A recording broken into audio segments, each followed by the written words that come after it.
After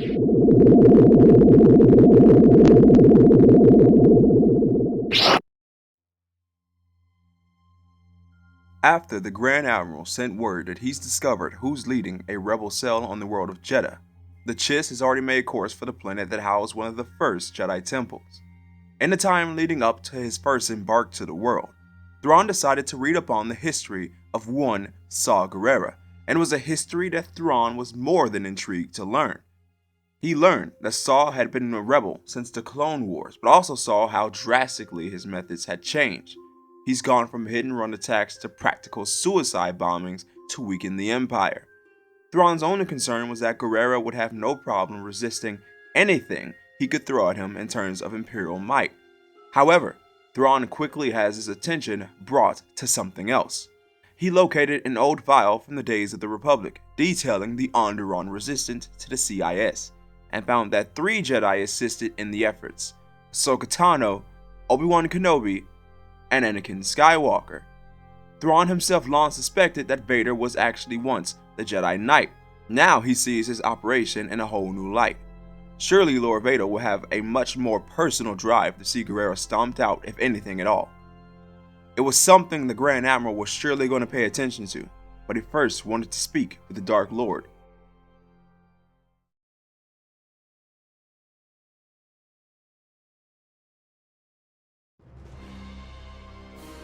Grand Admiral Thrawn has ordered an audible bombardment of the world of Lothal, in particular the Imperial facility that has been overrun by the Ghost Crew following Ezra Bridger's refusal to join him aboard the Chimera. This resilient choice, though with good intentions, ended in the loss of life for so many bright faces of what could have been a strong rebellion. However, a few survivors have managed to survive the destruction: Ezra Bridger and Hera Syndulla. The pair were arguably the heart and soul of the brewing rebellion, and both are now all that's left of its strongest, most organized proportion. Despite the two surviving the bombardment, neither was able to walk away unharmed, both emotionally and physically. Ezra, who rallied almost all who lost their life in the battle, took on a great amount of blame for what happened. "I should have just did what Thrawn said.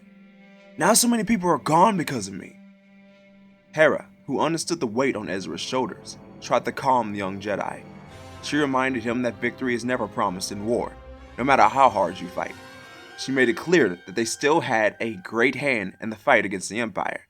They still had allies throughout the galaxy who will fight to honor those they lost. Ezra looked around the rubble, and in a moment of calm, he knew what he had to do. "We need to contact Mon Mothma. She has the strongest voice in the galaxy right now. First, we need to get off Lothal before the Empire sends search parties down to the planet." The pair found themselves hoping that any ship survived the blast from the Empire, and much to their relief, the Ghost, though suffering from a reasonable amount of damage, managed to survive the blast. The hyperdrive needed repair, and the weapon systems were down, but it was at least able to get out of the city and away from Imperial search parties that were due at any time. Repairs took a few days, and in those days, other repairs had to be made.